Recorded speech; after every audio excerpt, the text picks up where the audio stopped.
Excelente. Entonces, bueno, muy buenos días a todos y todas. Bienvenidos y bienvenidas a este seminario de investigación del CITIC, que en esta ocasión tenemos el honor de contar con el doctor Santiago Núñez Corrales, quien va a estar compartiendo con nosotros un poquito de su trabajo de investigación.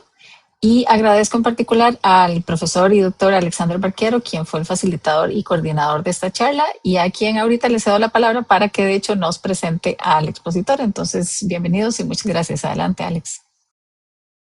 Muchísimas gracias a la doctora Martínez por esa introducción. Muy buenos días tengan todas y todos. Mi nombre es Alexander Barquero y tengo el gran gusto y agrado el día de hoy de presentarles a nuestro expositor. Santiago Núñez Corrales es doctor en computación, se desempeña como el Quantum Lead Research Scientist en el Centro de Aplicaciones de Supercomputación, el Centro Nacional de Aplicaciones de Supercomputación de la Universidad de Illinois Urbana-Champaign. Además, es profesor afiliado al Illinois Quantum Information Science and Technology Center, al Center for Global Studies y a Arms Control and Domestic and International Security, y al Illinois Informatics, todos en la misma institución. Santi, en todos los departamentos de la universidad, básicamente, ¿verdad?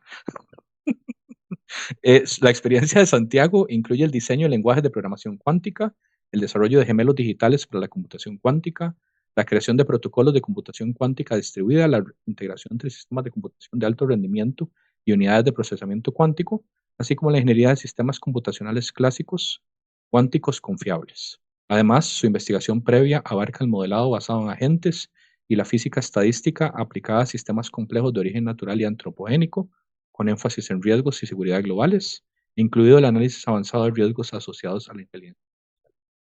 En el ámbito profesional, el doctor Núñez Corrales se desempeñó como director general de investigación y desarrollo tecnológico del Ministerio de Ciencia, Tecnología y Telecomunicación de Costa Rica entre 2011 y 2015, periodo en el que trabajamos en conjunto y de la mano.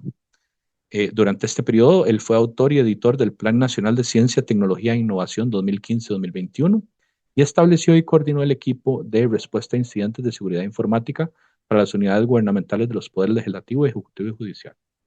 El doctor Núñez Corrales obtuvo su doctorado en informática de la Universidad de Illinois Urbana-Champaign y un bachillerato en ingeniería en computación del Instituto Tecnológico de Costa Rica. Santiago, de nuevo, bienvenido. Muchísimas gracias por el tiempo y el interés en compartir con nosotros en este seminario con el CITIC y de paso también con mis estudiantes del curso de Computación y Sociedad que hoy nos acompañan por acá. La verdad es que siempre es un riquísimo escucharte y escuchar la perspectiva de lo que está pasando en el mundo en estos temas tan de punta.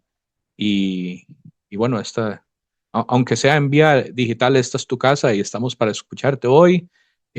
Tenemos una hora de tiempo, entonces invitados todos para que escuchemos a Santiago y dejemos preguntas hacia el final para poder compartir cualquier inquietud o comentario que tengan sobre sus presentaciones.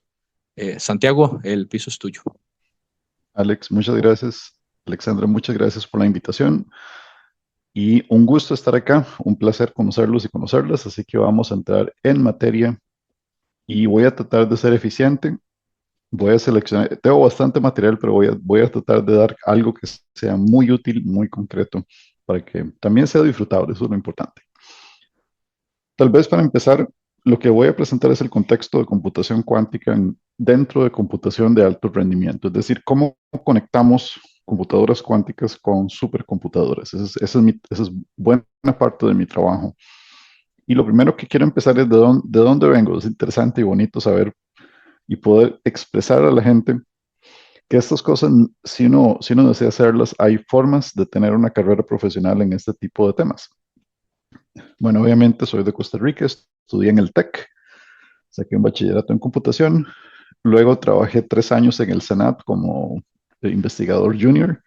Ahí trabajé en química computacional, química cuántica, simulación volcánica, y eso me dio la espinita de que estudié computación, pero realmente no me gusta escribir ERPs y no me gusta hacer cosas web. Y yo no sabía qué hacer con mi vida, francamente. Entonces, un profesor, José Castro, me dijo, ¿por qué no aplica la computación a la ciencia? Y por ahí me fui. me di cuenta que ocupaba experiencia industrial, entonces me fui a la industria un par de años como Senior Embedded Systems Engineer en Retrun LLC. Trabajé en lenguaje ensamblador, algo que prometí nunca programar después de pasar por la universidad, porque no me hizo mucha gracia, pero le agarré mucho cariño. Y trabajé en el kernel de Linux. Hay un par de drivers ahí que llevan mi nombre y fue una experiencia bastante interesante.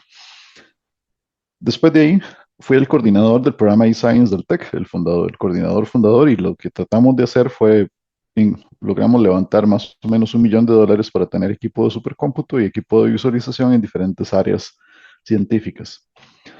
De ahí, un amigo mutuo de Alex y mi persona, Keylor Rojas, fue viceministro de Ciencia y Tecnología. En una emboscada muy amigable me dijo, venga para hacerle una pregunta y terminó ofreciéndome un trabajo. Entonces fui primero director de tecnologías digitales y luego director de investigación y desarrollo, quien fundó la dirección. Con él tuvimos una excelente relación laboral y somos muy buenos amigos. Después de 4 años, le dije a mi esposa, puedo ir a hacer un doctorado, creo que eso va a ser más sencillo que estar trabajando en estas cosas. Y afortunadamente se dio hacer, hacer el doctorado en la Universidad de Illinois en algo llamado informática, pero terminó siendo una mezcla muy vacilona entre física estadística, es decir, la física que habla de cómo sistemas complejos de múltiples partes funcionan entre sí, modelado basado en agentes y física matemática. Entonces, uno de los primeros mensajes que quiero darles de esta charla, debido a que muchos y muchas de ustedes están pensando qué hacer con sus vidas después del bachillerato, es, esto es solo un primer paso. Y lo que uno estudia no es necesariamente lo que uno hace en la vida. Yo nunca me esperé tener una trayectoria tan rara como esta, pero ha sido extremadamente fructífera. Y después fui contratado por el Centro Nacional de Aplicaciones de Supercomputación. Me dieron la oportunidad de crear el programa de computación cuántica del centro y afortunadamente aquí estamos. Ok.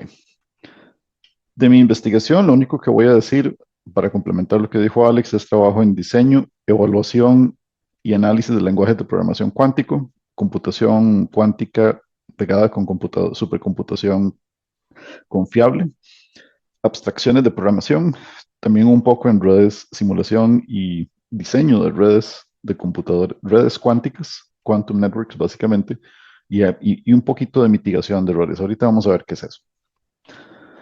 En resumen, el Centro Nacional de Aplicaciones de Supercomputación tiene una historia enorme. Por ejemplo, fue el primer centro en agarrar 200 PlayStations y hacer una supercomputadora a punta de esos en el 2002. Tenemos la supercomputadora Delta, que es una de las más fuertes del mundo en inteligencia artificial. Y tuvimos Blue Waters, que tiene, o tuvo en su momento, 1.3 millones de microprocesadores. Entonces, son sistemas un poquito grandes.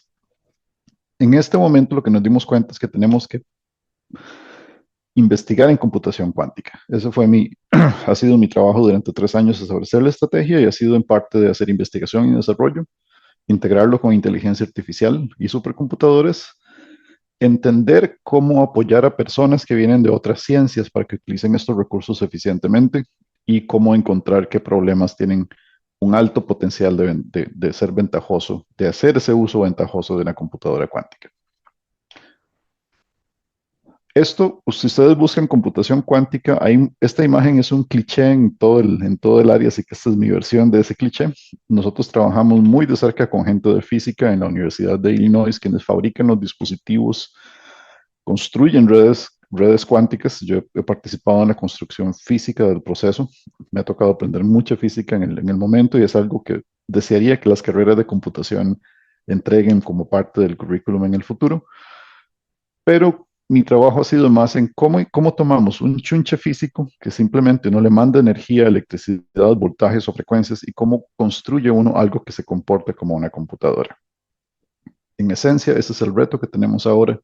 Y esta parte naranja de Quantum High Level Languages, lenguajes de programación de alto nivel y arquitecturas de conjunto de instrucciones y micro y nanoprogramación, es algo que estamos empezando a averiguar como disciplina y es algo que Costa Rica podría hacer muy bien. Es decir, todos esos cursos que ustedes dijeron, ¿para qué lleve todo eso en la universidad? Porque este es el momento en el que gente como yo aprovecha esas cosas. Y como ustedes hay una oportunidad gigante. Dentro del el portafolio de oportunidades hemos logrado levantar más o menos 5,5 millones en 3 años en fondos de investigación y partimos de eso en diferentes áreas, desde cómo apoyar a la gente de física que hace simulación para entender estos dispositivos, proveer acceso a computadoras cuánticas reales y simuladas, integrarlas con supercomputadoras, cómo encontrar modelos de programación intelectualmente efectivos, cómo encontrar aplicaciones y cómo entrenar a la gente para, entre más la gente utiliza una computadora, más descubre cuáles son sus limitaciones y más logra generar aplicaciones útiles. Entonces, esta filosofía ha sido tratar de maximizar la sinergia entre lo que hace un centro de computación de nivel, supercómputo de nivel mundial con lo que necesita hacer en computación cuántica. Y eso implica que hay todo un proceso que hemos descubierto de cómo encontrar qué ideas se pueden convertir en aplicaciones que hagan buen uso de recursos cuánticos. Ok, vamos a cambiar un momento de marchas, como dicen, y vamos a hablar por qué la computación cuántica es importante. Todavía no vamos a decir qué es, pero vamos a decir por qué es importante. Primero, a nivel mundial se están invirtiendo cerca de 66 mil millones de dólares en diferentes países. Noten que China invierte más o menos 20 mil millones de dólares, Estados Unidos ha invertido 10 mil. Sin embargo, de lo que sabemos de China es más o menos 4 o 5 veces más. Y eso tiene todo este mapa es simplemente para decir, la computación cuántica es una tecnología de uso dual. Por eso soy parte del programa de control de armas y diplomacia internacional y doméstica. La computación cuántica permite resolver problemas que son estratégicos geopolíticamente y van a cambiar drásticamente las interacciones entre países. Y por lo tanto, América Latina, lamentablemente está aquí en color gris, necesita ponerse al corriente. Eso es algo que estoy tratando de apoyar en diferentes países. Esto ha avanzado en los últimos 8 años hasta el punto en el cual hay empresas que crean las partes de hardware para crear los microprocesadores cuánticos, por decirlo de alguna manera, las empresas que crean el software que administra esos recursos, las empresas que se enfocan en hacer aplicaciones cuánticas y las empresas que son usuarias. Por ejemplo, vean AstraZeneca, Airbus, las que fabrica aviones. Nosotros tuvimos un proyecto con Airbus de usar computación cuántica para optimizar cómo los materiales compuestos se colocan en el ala de un avión para maximizar la resistencia en vuelo, etcétera. Pero ven que JP Morgan, hay bancos, Wells Fargo, Bank of America, para hacer transacciones y predicciones del mercado de acciones. La computación cuántica ya se está prototipando y se está empezando a utilizar de manera muy efectiva, además de defensa. En Estados Unidos, que es donde yo trabajo, existe algo llamado la Iniciativa Nacional Cuántica, que fue una ley establecida en el 2018 e involucra múltiples agencias civiles y militares.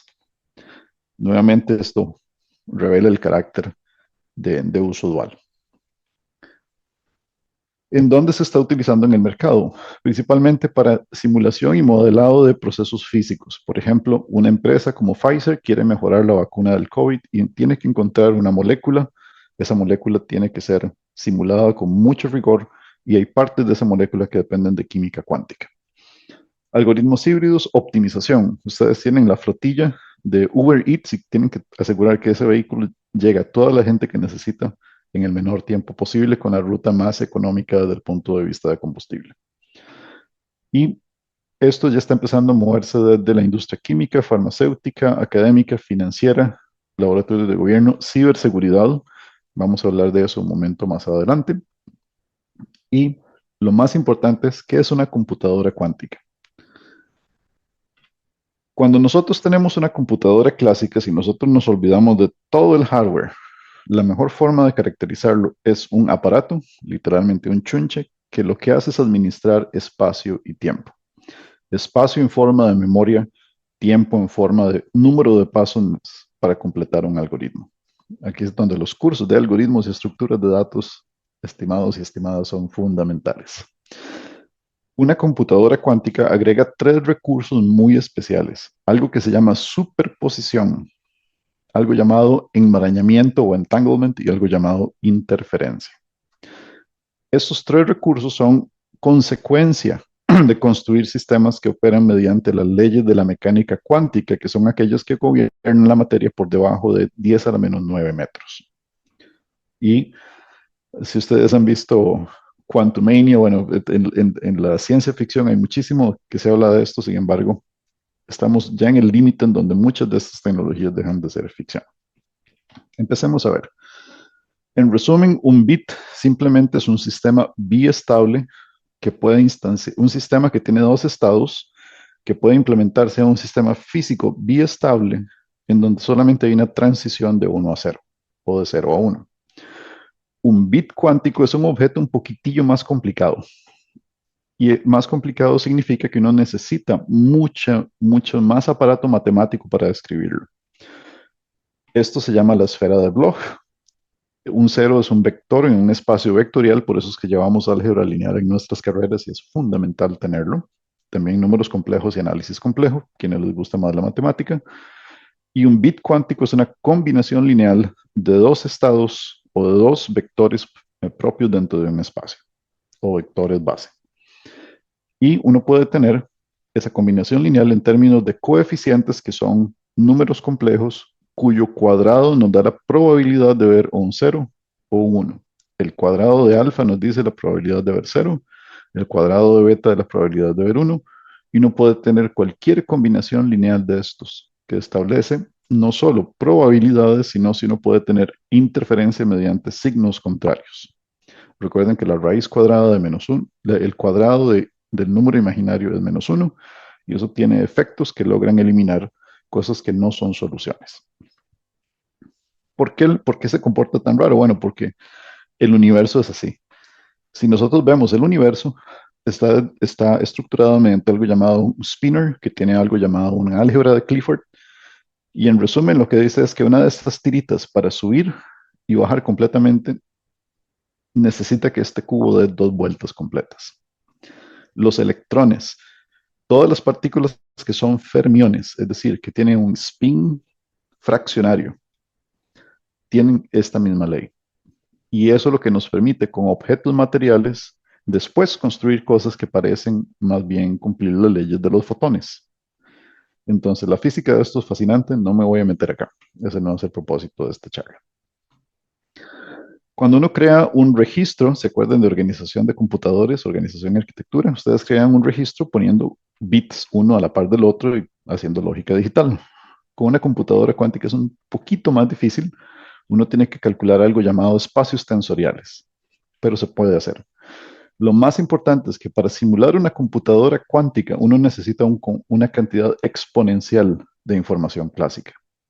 Y esa es parte de la ventaja que da. Es algoritmos que nos permiten explotar con un número lineal de quantum bits, de qubits. Nos permite hacer cálculos que serían clásicamente exponenciales. Sin embargo, no todos los algoritmos son sujetos a esa aceleración.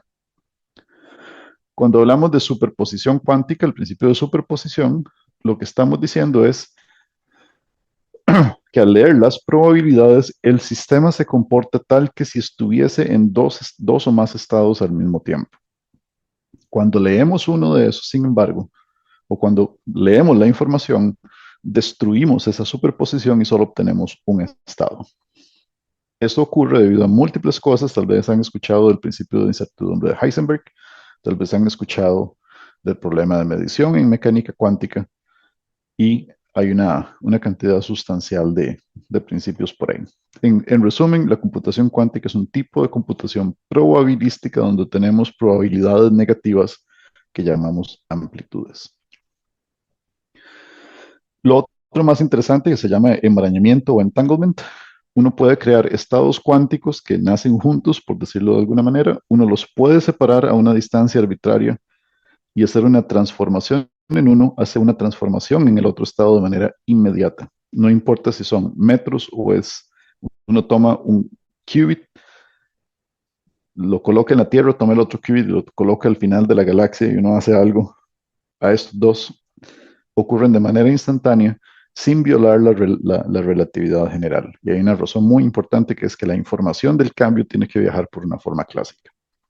Sin embargo, esto lo que le permite a uno es crear o codificar problemas, por ejemplo, como el ciclos hamiltonianos o resolver ciertos problemas en que son al menos NP, es decir, no deterministas polinomiales, en un tiempo mucho más ameno.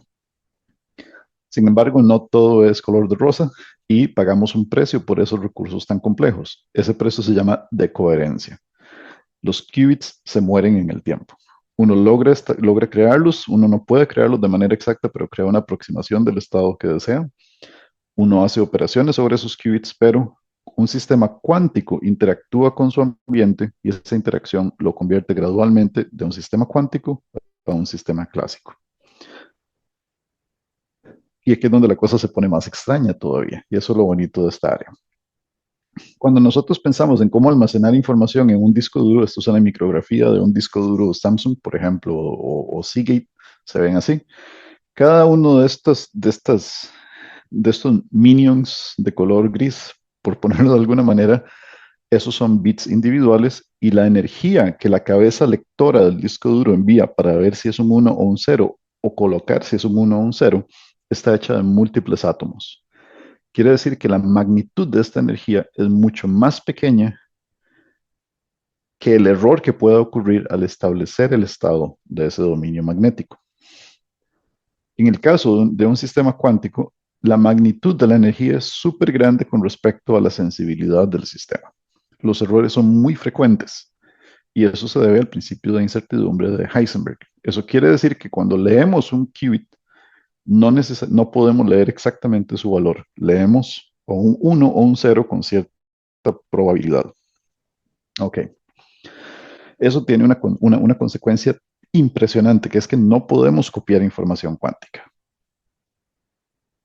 Si no podemos copiar información, significa que algoritmos que se basan en asignación no pueden ser utilizados. Eso tiene una consecuencia para el lenguaje de programación, tiene una consecuencia para semántica operacional y semántica denotacional, que todavía no tenemos una muy buena. Generalmente en toda charla debe existir una diapositiva que nadie entiende, incluyendo a veces el que la presenta. Esta es mi versión de eso. Y en esencia lo que nos dice es, ¿por qué los estados cuánticos colapsan? Porque un qubit tiene una probabilidad que cambia en el tiempo. Cuando uno lleva los cursos de probabilidad, ¿verdad? Y estadística, uno se imagina que uno tiene la distribución de probabilidad y uno solamente está muestreando cosas. La naturaleza no es así. La probabilidad es un objeto que depende del tiempo y depende de leyes físicas y de energía y de geometría. Es hermosamente fascinante. Y eso lo que dice es que en su momento tenemos un estado cuántico que con el tiempo pasa de ser una esfera a una bola de fútbol americano. Empieza a deformarse y eso hace que la información dentro de la superficie, que es la que codifica información, hay algo llamado el principio holográfico ahí también. Tiene que ver también por qué los hoyos negros no destruyen información, solamente se encargan de estructurarla. Hay una conexión muy importante entre lo que se llama cosmología y computación cuántica que no exploraremos acá. Se basa en que la probabilidad de observar ciertos eventos fluye con el tiempo. De hecho, se llama el flujo de probabilidad, flux. En fin, una consecuencia es que no tenemos un estado de procesador que no está trabajando. Un procesador cuántico siempre está en un estado activo. Y eso quiere decir que administrarlo requiere energía. Algo importante también es que los circuitos clásicos tienen dos entradas y una salida. Esto es un AND, eso lo vemos usualmente en organización de computadores. Lo que no sabemos es que al fin y al cabo ese 1 y 0 son voltajes. Si entran dos voltajes y sale solo un voltaje, esa energía de uno de estos dos tiene que disiparse en calor. Por eso es que los data centers necesitan enfriamiento, por eso es que los microprocesadores se queman cuando uno hace overclocking más agresivamente de lo normal. Y ese calor se traduce en fotones también. Cuando los electrones chocan, también los átomos están calientes, empiezan a moverse, las nubes electrónicas, los electrones que están alrededor de los núcleos atómicos empiezan a chocar y esos electrones cuando chocan liberan fotones. y esos fotones hacen ruido y eso altera estados cuánticos. Entonces, lo que necesitamos para computación cuántica es lo que se llama computación reversible, con puertas que si uno les da la salida y las corre al revés, le devuelve la entrada. Es decir, computación que uno puede eliminar completamente corriendo el algoritmo hacia atrás. Eso también nos dice, a través de algo llamado el límite de Landauer, que todavía somos muy primitivos en cómo construimos computadores. Todavía no sabemos explotar fuertemente los principios físicos para hacer computadores que sean al menos unos 12 órdenes de magnitud más eficientes. Y hay mucho, mucho que nosotros podemos hacer para ayudar desde el punto de vista de software y desde el punto de vista de teoría de la computación. Esto no es solo de construir artefactos. Tenemos dos medidas para decir si una computadora cuántica es buena o no, o funciona bien. Una se llama el volumen cuántico. En esencia, uno construye un circuito cuántico que sabe más o menos cuál es la respuesta y lo corre muchas veces, y si la probabilidad de obtener la respuesta correcta es mayor a 2/3, y uno agrega un qubit más y la respuesta se deteriora, la cantidad de qubits me dice el circuito más grande que puedo correr sin perder la respuesta probabilísticamente correcta. La fidelidad cuántica es la distribución o la diferencia entre dos distribuciones. Vean que vale la pena estudiar probabilidad estadística a fondo. Tenemos la matemática que nos predice cómo se comportan los qubits y lo que hacemos es medir un artefacto físico, medir el Quantum Processing Unit y comparar lo ideal versus lo real. Es semejante a ser un tipo de benchmarking al fin y al cabo. Lo que he hablado son de qubits físicos. Básicamente, esos sistemillas tienen el problema de que son inestables. Para darles una idea, cuando ustedes tienen en su computadora un trozo de memoria, especialmente un registro dentro del CPU, la tasa de fallos de un solo bit es de 10 a la menos 18 a 10 a la menos 23. Quiere decir que un bit fallaría en su laptop cada 30 días. Es una tasa de fallo microscópica y aún así los microprocesadores compensan esa tasa de fallo. Un bit cuántico falla 10 a la menos 5. Quiere decir que cada 10.000 operaciones o cada 100.000 operaciones va a haber un error no trivial. Y sabemos que para resolver problemas sumamente complejos, que es para lo cual estos sistemas se están diseñando, necesitamos tasas de error suficientemente bajas. Para eso se hace corrección de errores, de la misma forma que tenemos métodos de corrección de errores clásicos. Y esos métodos de corrección de errores permiten tener qubits lógicos que nos permiten olvidarnos un poco del error o reducir la tasa de error debajo de 10 a la menos 8, 10 a la menos 9. Aún así necesitamos 10 a la menos 12 o 10 a la menos 14 para resolver problemas interesantes.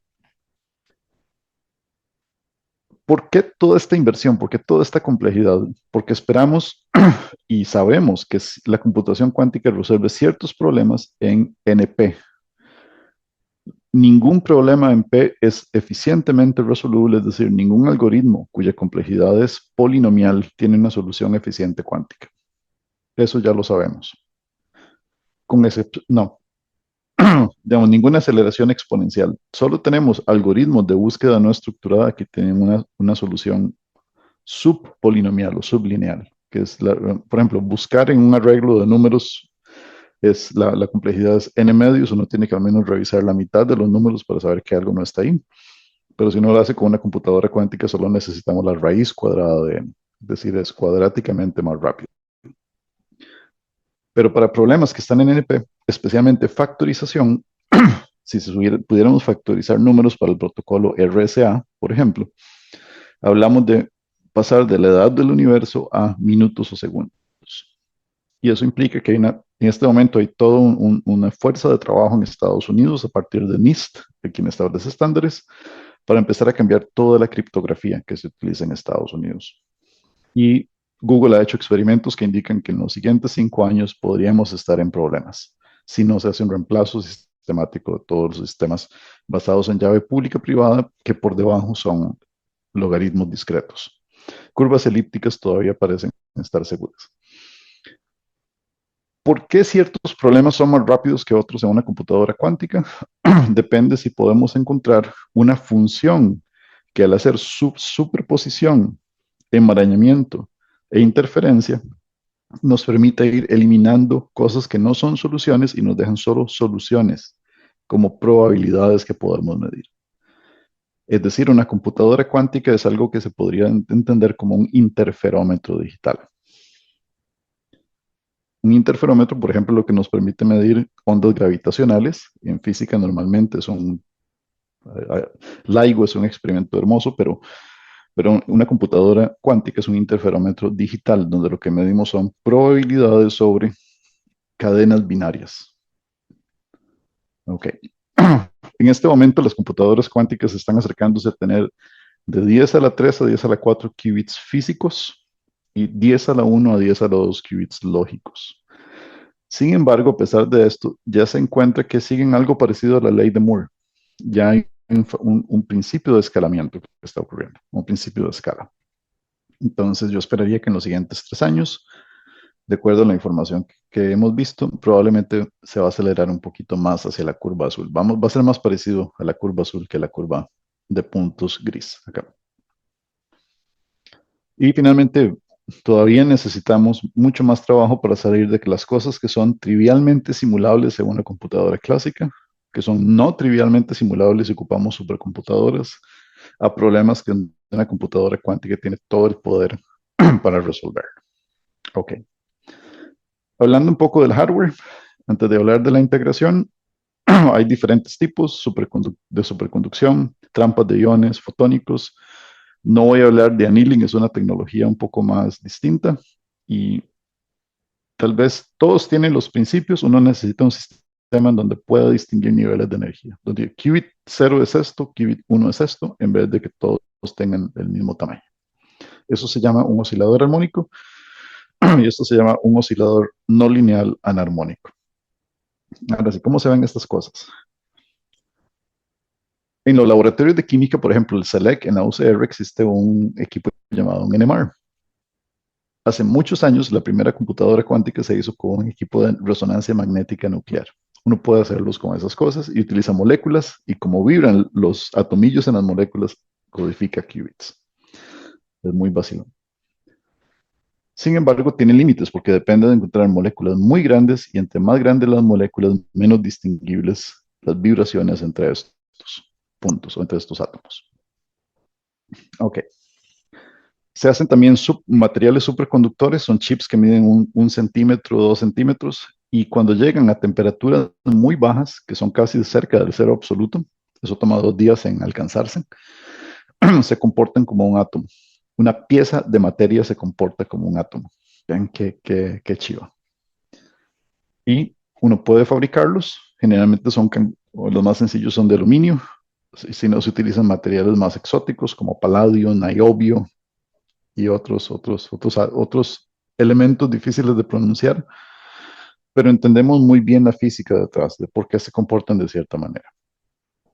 También hay algunos que uno utiliza una trampa magnética, atrapa los átomos, lanza láseres que enfrían los átomos. Eso quiere decir, reducen el estado vibracional de los electrones. Uno dice, pero puchica, enfriar un átomo, ¿verdad? Sí se puede. Y utiliza otros láseres para ejecutar compuertas lógicas. Eso es en Sandia National Labs, por cierto. Hay otras que son el mismo principio, pero en vez de una dimensión 2D, hay una trampa magnética en un vacío que es más vacío que el vacío del universo en el sistema solar. Hablamos de un átomo de hidrógeno en el espacio de aquí a la Luna. Y esto de QRA Computing, y lo que utiliza es láseres que tienen un patrón de difracción para mover estos átomos. Pero el resumen es este. Si ustedes van a cualquier universidad del mundo que trabaje en esto en muy alto nivel, se van a dar cuenta que el hardware que tienen es muy parecido a lo que teníamos en computación clásica en 1945. En sofisticación, no podemos hacer muchas cosas. Pero si vamos a las empresas que venden estos aparatos, estamos en 1960. Entonces, estamos ganando más o menos por cada 3 años, ganamos una década de trabajo. ¿Por qué? Porque tenemos experiencia de 80 años construir computadores y experiencia de 40 años de cómo unirlos con supercomputadores. Ahora sí, voy a hablarles brevemente de mi trabajo.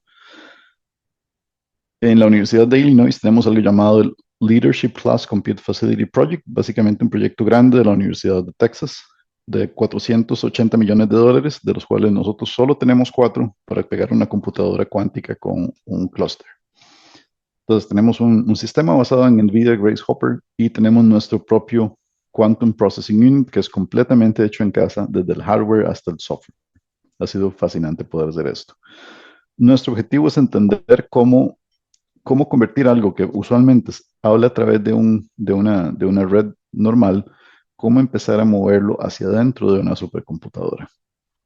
Entonces, en el equipo de trabajo, mi función es el arquitecto de sistemas. Ha sido una oportunidad bastante única. Y hay un físico que es el que fabrica los aparatos. Tal vez la lección más importante, ya para ir convergiendo a la última parte de la charla, es que es un trabajo harto indisciplinario. Nos tomó 3 meses agarrados de las mechas, inclusive entender qué palabras usamos para describir lo que cada lado hace. El mensaje que quiero dejarles aquí es que es bueno enfocarse en tener un dominio fuerte de su disciplina, pero no descuiden poder hablar con otras personas de otras áreas de las ciencias, humanidades, artes. La capacidad de cruzar esas barreras disciplinarias es lo que hace posible que grandes proyectos como estos ocurran. Y es algo en lo cual los costarricenses somos muy apreciados. Yo sé que a Alexandra y Alex les pasó que a los ticos nos quieren afuera, entonces somos buenos buscándole la comba al palo. Entonces, lo que tenemos es un programa de usuarios, un sistema de alto rendimiento donde se envían trabajos y parte de esos programas se corren en una computadora cuántica y la información se envía a algo que llamamos un administrador de hardware. Es básicamente un sistemita operativo muy, muy sencillo para controlar qubits. Y lo primero que tuvimos que hacer es cómo hacemos para que la gente de física y nosotros avanzáramos al mismo tiempo y logramos encontrar cómo diseñar interfaces que separaran el problema mientras manteníamos una especificación. Eso quiere decir que, por ejemplo, para este tipo de áreas, cuando ustedes llevan los cursos de diseño y especificación de software, esto les ahorra tiempo. En un proyecto como este no teníamos margen de falla y tener una especificación incorrecta hubiera llevado a un fracaso del proyecto. Entonces, eso dedicamos muchísimo, muchísimo tiempo. Hicimos un diseño de arquitectura de instrucciones que corre OpenQASM, que es lo estándar en el área, y luego hay un estado de control del Quantum Processing Unit, básicamente instrucciones como las que tiene un Intel para hacer benchmarking y otras instrucciones especializadas para físicos. Todo fue diseñado desde cero. Eso sí fue parte de mi responsabilidad directa. ¿Y de dónde salió todo esto? Bueno, en computación clásica nosotros sabemos cómo diseñar microprocesadores y aplicamos las mismas preguntas y las mismas metodologías suponiendo que un computador cuántico puede tener respuestas similares. Hablando del dispositivo, así se ve una computadora cuántica. Esto es simplemente la plataforma que lleva, todo lo que está en dorado de la plataforma que lleva el sistema a casi cero absoluto y lo que está dentro de esos dos cilindros es un chip es un chip cuántico que hace las operaciones. Wolfgang Pfaff es un colaborador fantástico y excelente en su área. En fin, un programa cuántico tiene las características de que es un sistema físico y no necesariamente está disponible siempre. Entonces hay una entrada, instrucciones y hay una salida. Y un programa cuántico se ve más o menos así, ese mapeo. Lamentablemente está aquí por colores. Perdón, Alex, no hice correctamente el mapeo, pero hay un establecimiento de registros, hay unas operaciones y hay una medida. Sin embargo, aplicamos principios de pipelining, es decir, etapas. Está el dispositivo en un estado correcto, haga la siguiente instrucción, decodifíquela, obtenga los datos, ejecútelo, propague los resultados. Y nos dimos cuenta que los mismos principios de pipelining y de arquitectura de computadores aplican a este sistema. Y después logramos mapear todas las partes, toda esa metáfora de arquitectura de computadores clásica, arquitectura de computadores cuántica. 98% del software está completo y ya hemos podido correr circuitos completamente. Eso lleva un montón de software, pero también hay simulación, porque esos dispositivos no están completos el 100% del tiempo, no están funcionales. Entonces hubo que simular la física de los dispositivos para hacer la calibración, hacer todo el proceso más automático posible. Lo último que voy a presentar muy breve es, también hay otra forma de integrar computación de alto rendimiento con quantum computing y es a través de programación. Programar estos sistemas es difícil, es extremadamente contraintuitivo para los seres humanos. Y lo que nosotros quisiéramos es un modelo donde podamos programar, la computadora sabe ejecutar y ese modelo de ejecución se puede hacer en hardware. Imagínense cuando ustedes entran a Waze y le dicen, yo quiero ir a la sabana. Hay 3 niveles de instrucciones. El nivel más alto es, salga de la casa, tome a mano izquierda, montes en Avenida Segunda, baje por ahí, etcétera. Bueno, ya yo ni me acuerdo, creo que es al revés, Avenida Segunda no tiene esa dirección, pero bueno. Y les da la dirección en términos de pasos.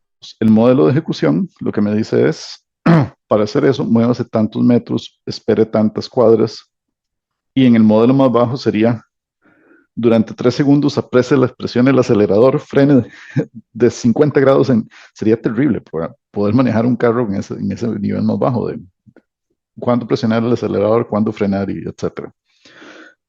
Estamos en computación cuántica al nivel de esa rueda. No tenemos un buen modelo. Y nos hemos preguntado a un grupo grande de gente, ¿será que ocupamos mejores lenguajes de programación, mejor hardware, mejores prácticas, mejores compiladores, qubits que sean mejores, estándares que sean mejores? Y lo que realmente llegamos a pensar es que ocupamos una máquina abstracta mejor, que es un modelo de cómputo que dice cuáles son entradas, salidas y las transformaciones y nos da una semántica, nos da significado de cómo se transforman esos datos. Entonces, para movernos hacia adelante, en la computación clásica, la forma de programar son circuitos que básicamente solo se usan para diseñar hardware. El resto son modelos matemáticos de cómo funciones sobre números enteros transforman otros números enteros. Y ahí es donde los cursos de computabilidad y teoría de la computación son fundamentales, ¿verdad? Nosotros no usamos máquinas de Turing para programar porque sería horrible. Es una de las cosas más terribles, pero Turing fue genial en definir qué significa calcular. Von Neumann encontró la receta de cómo hacer una receta de computación que cabe en la mente de la persona programadora.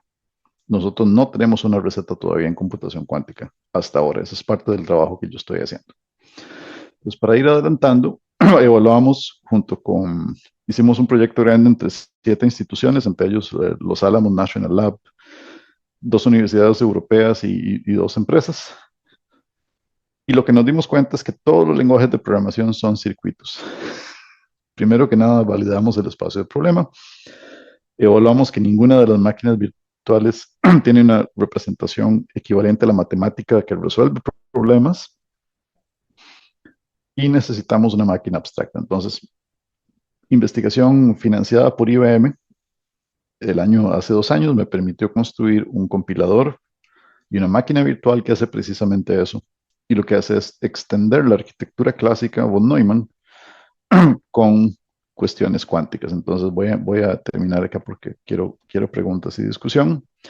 Tal vez esto lo que muestra es que es posible con lo que construí correr directamente programas que resuelven algoritmos conocidos o ejecutan algoritmos conocidos directamente en hardware de IBM. Ya eso está públicamente disponible. Y siempre es bueno ver una consola de comando. Entonces, eso está hecho en Rust, en diferentes paquetes, y lo que permite tiene inclusive un debugger gráfico para ver cómo corren. Esto es un ensamblador de alto nivel, y a la hora de tener registros cuánticos, lleva banderas que lo que hace es corre parte del código de una computadora clásica y envía el código cuántico directamente al QPU. En fin, esto ha sido una labor muy, muy vacilona. ¿A qué quiero llegar? Nosotros desde computación tenemos una contribución inmensa. la tenemos la intuición a veces de que una computadora más compleja requiere instrucciones más complejas todavía, pero no. Tomen un procesador como el M4 de Apple. Tiene más o menos 28 billones de transistores, 28 mil millones de transistores. Solo usamos más o menos 100 instrucciones en los programas. ¿Cómo es posible que tal complejidad, tantos transistores se controlen con solo 100 instrucciones? Y más aún, solo tenemos 3 estructuras de control: iteración, secuenciación y selección. Todos los programas del mundo que conocemos se pueden escribir con 3 estructuras. Con más recursos cuánticos, mi hipótesis es que tenemos más de estas cosas acá, algunas cuantas instrucciones más, pero vamos a necesitar repetir todo lo que hicimos de VLSI históricamente, de clásico a cuántico. Y los invito a entrar en esta área. Estamos construyendo el avión mientras lo volamos. Eso es lo emocionante. Y a veces no ve que todo se va cayendo, pero bueno, eso es lo bonito. Y los sistemas de cómputo que han sido exitosos, primero, son confiables para los usuarios, los usuarios pueden depender de ellos, son programables eficientemente y dan valor para gente que los usa. Bueno, voy a terminar acá porque me encantaría interactuar con ustedes. Muchísimas gracias por su atención. Muchísimas gracias, Santiago, súper interesante. Tal vez le voy a ceder a Alex el rol para que moderes las preguntas, ya que son tus estudiantes la mayoría. Adelante. Perfecto, muchas gracias Alexandra. Santiago, súper interesante. En este momento abrimos el piso para preguntas, inquietudes o inclusive comentarios que ustedes tengan. Veo que Ignacio tiene la mano levantada. Ignacio, si gustas empezar. Hola, buenos días. Bueno, muchísimas gracias al profesor Santiago. La verdad es que es un honor escucharlo hablar a alguien con tanta propiedad de cosas tan difíciles. Yo tenía un par de preguntitas, más que nada como enfoques. Por ejemplo, se ha hablado mucho desde hace un tiempo, desde que yo entré en la carrera, incluso antes, de la técnica esta del Harvest Now, Decrypt Later, que es de colectar la información que ahorita estamos mandando encriptada por algoritmos como RSA u otros, y entonces en 2032, cuando la capacidad de cómputo exista, eh, se van a poder descifrar ese tipo de mensajes. Entonces, mi primera pregunta es eso: si hay un enfoque para protegernos de ese tipo de ataque el problema es que es una amenaza que es latente, sabemos que existe, pero no está en el momento, ¿verdad? Lo otro es que siempre se ha hablado de que la computación, la seguridad de la computación actual se basa bueno, en el NP-hard, ¿verdad? Que son problemas intratables. Ajá. Entonces, ¿cuál es el enfoque que se tiene planteado para la ciberseguridad de la era cuántica? ¿Es igual hacer problemas intratables incluso para la computación cuántica o es otro tipo de enfoque? Y por último, hace 15 días o un poco menos salió el anuncio del Majorana 2. Ajá. ¿Qué implicaciones tiene en la comercialización de la estructura cuántica actual este procesador, ¿verdad? Si es un intento bueno de comercializar o más bien estamos muy largo de que tengan implicaciones reales en el mundo. Ujú. Gracias. Con gusto. Voy a tratar de responder las primeras dos en una y la tercera separada. Lo que importa cuando uno trabaja en seguridad de cómputo es establecer la superficie de riesgo. Es muy improbable, por ejemplo, que alguien vaya a almacenar de aquí a 10 o 20 años, o inclusive en 5 años, datos de tarjeta de crédito, porque el vencimiento de las tarjetas no es tan factible. La superficie de riesgo es para datos encriptados que tienen, por ejemplo, impacto diplomático de largo plazo, o que tienen que ver con cuestiones nucleares, o que tienen que ver con cuestiones de riesgo biológico, riesgo químico, o inclusive cuestiones de secreto nacional que son pequeño, payload pequeño, pero impacto desproporcionadamente alto. En parte eso se mitiga a través de hacer un reemplazo con algoritmos post-cuánticos criptográficos.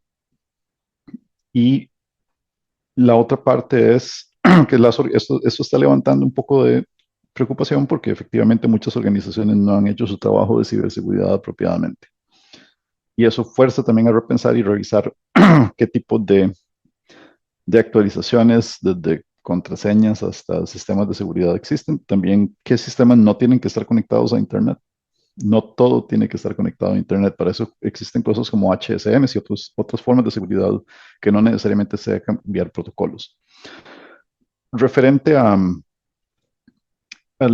esquema de seguridad en sí más general, o a cómo protegerse, efectivamente, hay algoritmos que son no solo NP-hard, sino que pertenecen a PSpace o EXP, que son los eh, espacio polinomial, tiempo exponencial, que ni siquiera una computadora cuántica puede resolver fácilmente. Esos abundan y hay muchísimos que permiten hacer, o muchísimos esquemas y muchos algoritmos que se han descubierto ya hasta el momento. Y en el caso de Majorana hay que entender que ese chip todavía no está listo, es un proceso incremental, todavía no se ha reportado que se observen estados de Majorana como tal. Lo que Microsoft reporta es que tiene la arquitectura tal que si logran llegar a esos estados pueden certificar que los observaron. Entonces todavía estamos lejos.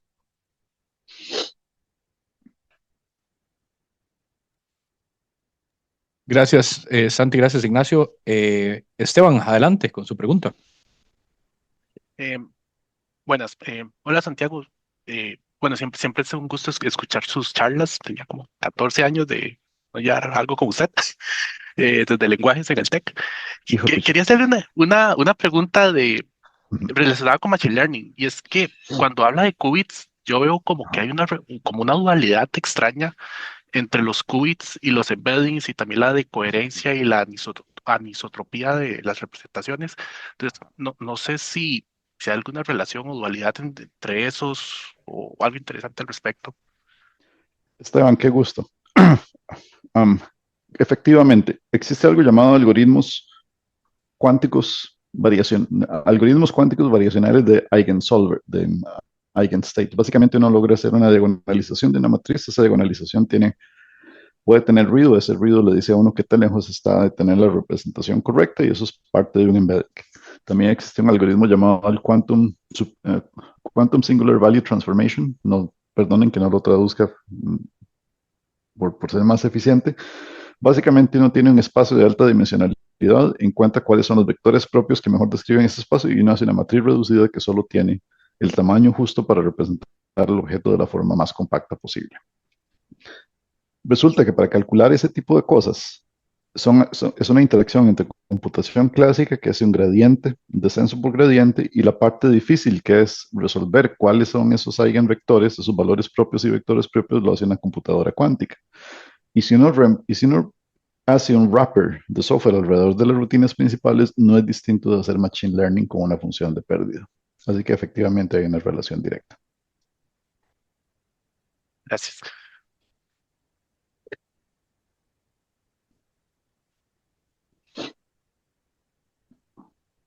Perdón, se me perdió el menú de Zoom y no encontraba para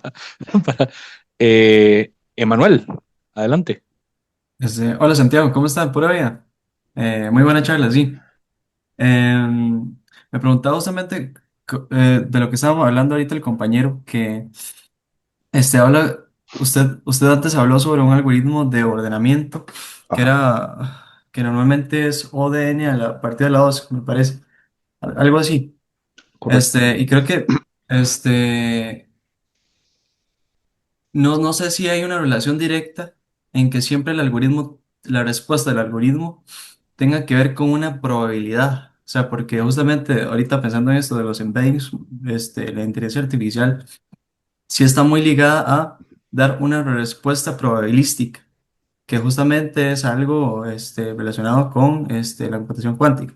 Pero no sé si siempre la capacidad de un sistema cuántico siempre nos va a dar una respuesta en probabilidad y no tipo discreta. ¿O cómo sería? Buena pregunta. Voy a refrasear la pregunta. Si siempre es probabilístico o hay algo de determinista, ¿verdad? Existe solo un algoritmo que es completamente determinístico, que es el algoritmo de Deutsch-Jozsa. Básicamente, uno tiene una función y quiere evaluar si la función produce salidas que son balanceadas o constantes para todas las entradas al mismo tiempo. Evaluar esa función toma tiempo exponencial, clásicamente. En computación cuántica toma solo una evaluación, pero eso supone que el hardware sea perfecto.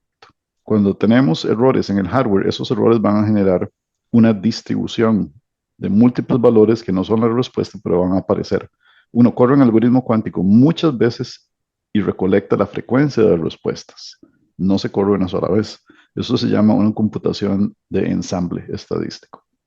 En el caso del algoritmo de Shor, es un algoritmo en donde no hay una codificación, no hay un embedding, no hay una codificación tal como ocurre en Quantum Machine Learning. No es la misma familia. Lo que ocurre es algo llamado amplificación de fase, en lo cual la computadora cuántica codifica algo llamado un oráculo, que es esa función mágica que sabe la respuesta. Uno coloca ese oráculo como parte del circuito cuántico y ejecuta ciertos pasos un número de veces que permite que la probabilidad en números complejos, posiblemente negativa, vaya eliminando vaya eliminando aquellas partes del arreglo, por decirlo así, que no son la solución que buscamos. Pero no hay un encoding directo. Hay 5 familias de algoritmos cuánticos. Una de esas familias son algoritmos que son semejantes o isomórficos a Machine Learning. Las otras familias son distintas.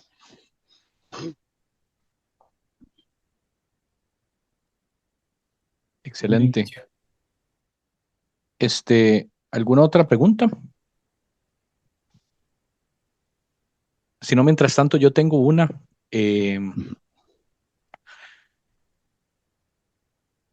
Cuando escucho todo esto, Santiago, yo me pongo a pensar, digamos, como en aplicaciones prácticas en el contexto del cotidiano, ¿verdad? O sea, digamos que mucha de la perspectiva de donde puede llegar eventualmente la computación cuántica está muy visto en términos, obviamente, de aplicación casi que estrictamente científica.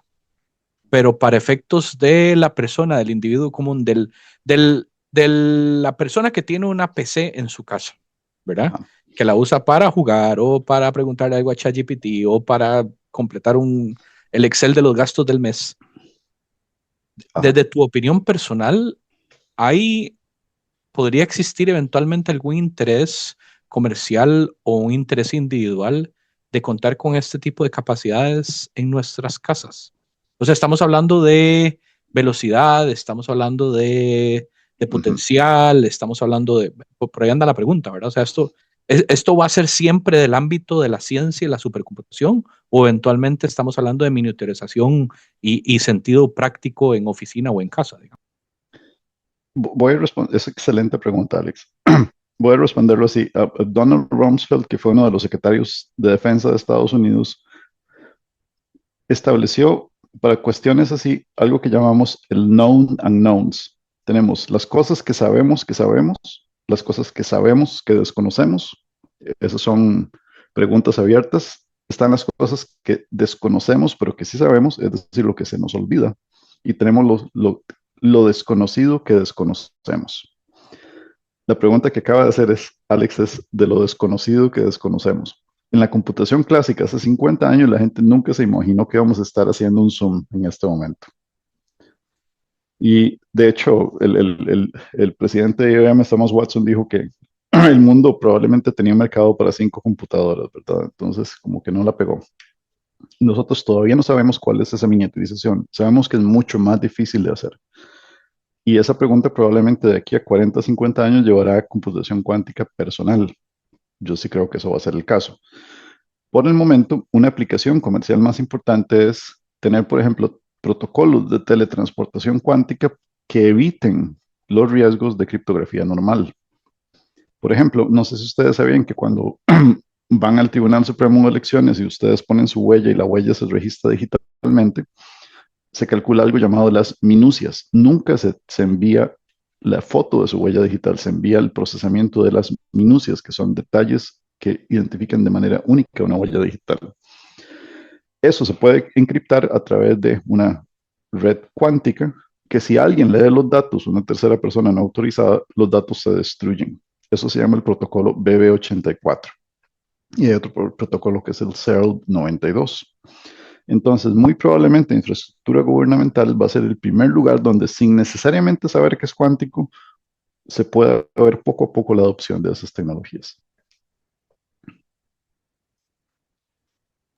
Excelente, muy claro. y creo que tenemos tiempo para una última pregunta. Esteban, adelante. Gracias. Bueno, mi otra pregunta es, yo he intentado meterme en esto y sinceramente no entiendo ni jota. No sé si usted nos podría sugerir como una ruta de entrada para poder entender y poder hacer algo en esta área. Bueno, la respuesta jocosa la dio John von Neumann hace como 60 años. Le preguntaban, ¿cómo es que usted sabe tanta matemática? Y él dijo, yo no sé mucho, nada más me acostumbré a verla. Entonces hay una parte importante de perderle el miedo. Muchas de las cosas que a uno lo intimidan, y cuando yo era estudiante me pasaba mucho, es que uno se enfoca en el nombre de las cosas, el teorema de tal, No, no, no. Uno tiene que empezar a pelar la cebolla, quitarle los niveles y reconstruirlo de lo fundamental. Hay un libro muy bueno que se llama Introduction to Classical and Quantum Computation de Thomas Wong. Es lo que yo tengo estudiantes en Costa Rica, en universidades en Fotec, donde hago investigación también, y es lo que los pongo a leer de primero. Léanse eso y empezamos a hacer una reconstrucción luego de la física desde el punto de vista, ¿qué es lo que necesito mínimamente para entender cómo funciona un algoritmo cuántico y por qué funciona? Son dos preguntas distintas. Al repasar álgebra lineal, hay otro libro que se llama Quantum Information and Computation de Niels and Chuang. Niels y Chuang es muy bueno, esa es la base, la segunda edición del 2021 es buenísima, pero principalmente es ir poco a poco y asegurarse que uno entiende conceptos. Entonces, álgebra lineal y números complejos, fundamentos claros. Y después empezar con un libro de algoritmos cuánticos, idealmente el de Thomas Wong es la mejor introducción. Y una vez que uno completa ese libro, empezar a leer agresivamente artículos. Voy a darles una medida. Obviamente yo trabajo en eso todo el día y por eso me pagan. Yo me leo unos 30, 40 artículos por semana. Eso es lo mínimo para mantenerse al corriente. Y obviamente uno empezando, léanse unos 5 artículos a la semana. Se lo leen bien, no resúmenes de ChatGPT ni Claude. Uno debe ser capaz de reconstruir todos los principios de lo que lee. Quitando computación cuántica, yo no utilizo ChatGPT ni para escribir, ni para pensar, ni para leer.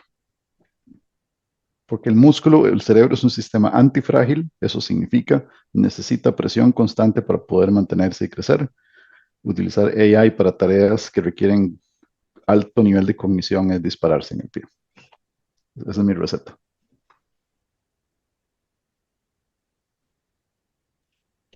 Bueno, me parece que es una receta que podemos aplicar en mucho de lo que hacemos diariamente, la verdad. Y creo que es un buen consejo también, pensando un poco en algunas de las personas del público que son estudiantes de último año de la carrera, último año, último semestre, que están a la vuelta de la esquina de buscar su primer trabajo, algunos ya en sus pasantías, etcétera. Me parece que eso también es una recomendación valiosa. Santi, ha estado súper interesante, la verdad. Creo que muy claro, o sea, a pesar de que son cosas de muy alto nivel, de altísima complejidad, lo explicaste de una forma en que yo creo que todos pudimos entender. Si alguien no entendió y no hizo preguntas en este momento, ¿verdad? Eh, yo creo que, y muy atrevidamente de mi parte, yo creo que Santiago es una persona muy accesible. Entonces, ustedes lo buscan en LinkedIn o le escriben un correo, estoy seguro que en algún momento Santiago puede sacar tiempo también para comentarles o explicarles un poquito más. Si no me pueden decirlo a mí, yo puedo eventualmente montar un compilado como de preguntas o cosas y se lo paso a Santiago y él me lo pasa un audio y yo después me encargo de hacer el transcript. Yo puedo hacer el cloud, el Google, el ChatGPT para resolver eso, que no requiere al menos ningún esfuerzo cognitivo de mi parte. Santi, muchísimas gracias. Quiero darte el espacio tal vez como para un último mensaje y después también a nuestra directora, a Alexandra, para que haga el cierre de la actividad. Entonces, Santi, un último mensaje, por favor. Muchas gracias. Primero, a todas y todos ustedes, gracias por sacar el rato. Yo sé que es la hora de... No, son las 10 de la mañana, es que aquí es 11, enredo de diferencias de horas, pero quiero darles, lo único que les digo es lo que también hablamos en otra sesión, disparen alto. El hecho de estar en Costa Rica no significa que ustedes no puedan aspirar a cosas de nivel mundial. Disparen alto enfóquense, este es el momento en donde la inversión, por cada hora de inversión de tiempo en algo que a ustedes les apasione, eso va a tener un rédito a 20 años que multiplica por 5 lo que pueden lograr. Esto se ha medido, no es algo así bateado, hay una medición. Y en particular, si ustedes quieren estudiar en este tema en algún momento, salgan de Costa Rica, no esperen hacer una maestría, aprovechen, apliquen desde jóvenes del bachillerato, salten a un doctorado. No tienen por qué hacer una maestría y perder tiempo en ese paso. Muchas gracias, Alex y Alexandra, por el espacio y de nuevo un placer y con mucho gusto respondo cosas por correo. Muchísimas gracias a vos, Santiago. De verdad que fue todo un honor tenerte y compartir con vos y que hayas compartido tu conocimiento y toda tu experiencia en esta área que ojalá pronto podamos incursionar. Aprovecho el comercial para decirle a los chicos también que en el CITIC estamos tratando de hacer un grupo de interés en este tema de computación cuántica. Ya también tenemos un profesor de acá, Mauricio Gutiérrez, que nos había dado una charla hace como un mes. Creo que lo conoces y creo que se conocen por ahí. Entonces estamos tratando también de unir gente, ¿verdad? En este esfuerzo y pues ahí la idea es ir haciendo comunidad poco a poco en este tema que me parece súper relevante y que no es tan, tal vez ahorita no está tan en boga en el país, pero sí es súper importante que lo empecemos a tratar por lo menos desde la escuela y el centro de investigación. Entonces, muchas gracias y gracias a Alex también y a los chicos y el público presente. Que pasen buen día entonces. Hasta luego.